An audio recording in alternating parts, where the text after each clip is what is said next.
Assalamu alaikum wa rahmatullahi wa barakatuh. Bismillah ar-Rahman ar-Rahim. Alhamdulillah wa salatu wa salamu ala rasulillah wa ba'd. Today we'll be mentioning two names of Allah subhanahu wa ta'ala, Rashid and As-Sabur. Ar-Rashid basically means the one who guides, that Allah subhanahu wa ta'ala is the one who guides people to the right way. And As-Sabur means the patient, or in the context of Allah, the one who is patient over what people do, and Allah does not take them to account immediately. So if we look at both of these names, these are not names that are used directly of Allah in the Quran. So you don't find those terms. But instead what you find is, you find the concept of how Allah subhanahu wa ta'ala deals with people, or his characteristics mentioned in the Quran, without specifically using these names. So let's take an example. Allah subhanahu wa ta'ala says in Surah Al-Jinn, which is chapter 72, verse 10, he says, وَأَنَّا لَا نَدْرِي أَشَرٌ أُرِيدَ بِمَنْ فِي الْأَرْضِ أَمْ أَرَادَ بِهِمْ رَبُّهُمْ رَشَدًا. He says, so now we do not know whether those who live on the earth are due to some misfortune, or whether their Lord intends to guide them, meaning guide them aright, guide them in the right way. So the word rashada is mentioned in terms of guidance. So here, basically, the concept is being explained, that who is the one who's going to be guiding people in the right way or in the right path? It's going to be Allah subhanahu wa ta'ala. And the word rashada is used in this context. So you have the word Ar-Rashid being mentioned in a different context, not directly talking about Allah subhanahu wa ta'ala. But you have the concept that Allah is the one who guides people and the one who misguides people, right? Mentioned several times in the Quran. So when we mention the name of Allah as being Ar-Rashid, the one who guides to the right path, to the truth, this does not negate the free will that human beings have, that Allah has given them, the limited free will that they have to choose what is right and wrong. What guidance means is that when we say Allah subhanahu wa ta'ala is Ar-Rashid, He is the one who can guide. He's the one who sets up the faculty of people to be able to be guided, number one.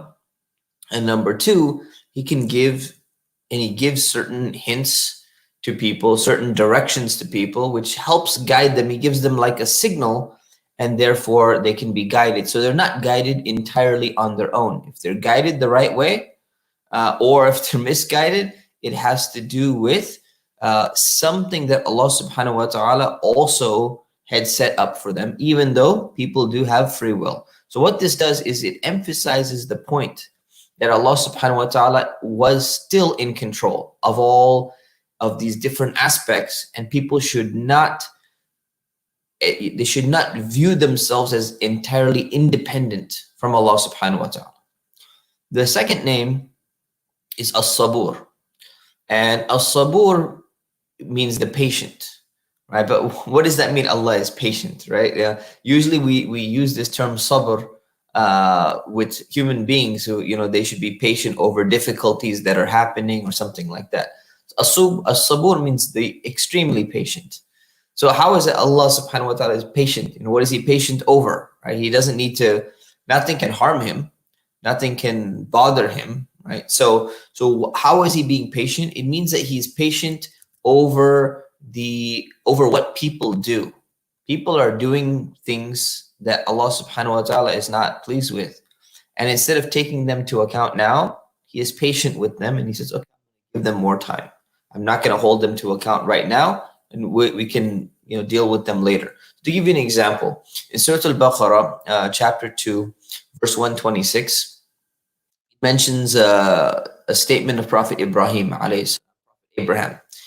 Allah says, وَإِذْ قَالَ إِبْرَاهِيمُ رَبِّ اجْعَلْ هَذَا بَلَدًا آمِنًا وَارْزُقْ أَهْلَهُ مِنَ الثَّمَرَاتِ مَنْ آمَنَ مِنْهُمْ بِاللَّهِ وَالْيَوْمِ الْآخِرِ. It says, remember when Prophet Ibrahim said, my Lord, make this, referring to Mecca, make this a secure peaceful city and provide its people with fruits, whoever of them believes in Allah in the last day. So basically, Prophet Ibrahim, he's making a dua. Oh Allah, whoever is a true Muslim, take care of them in the city of Mecca, the special city where Prophet Ibrahim he's there. He's establishing the city. So what is Allah's response? قال ومن كفر فأمتعه قليلا ثم أضطره إلى عذاب النار. He says, in addition to that, whoever disbelieves, I will also grant them enjoyment for a little while, and then I will cause them to be in a severe punishment. وَبِئْسَ الْمَصِيرُ, and wretched is that destination. So meaning that Ibrahim is thinking in his mind, Allah, the people who worship you, the people who follow you, the good people, take care of them, give them provision in a land that is even barren. Allah responds, don't worry, I'm not even going to do that. I'm not going to do that only to the Muslims. I'm going to do that to even people who are cursing me, even people who associate partners with me, even people who say, you know what, we worship these idols instead of worshiping Allah. Even those people I'm going to help them as well. I'm going to give them blessings. I'm going to make them, be in some level of relative peace. So Allah is As-Sabur in the sense that He is patient over all the bad things that people do, and He could hold them accountable immediately. The enormity of what they do is clear, and it deserves to be taken care of immediately. But Allah subhanahu wa ta'ala leaves that for later on.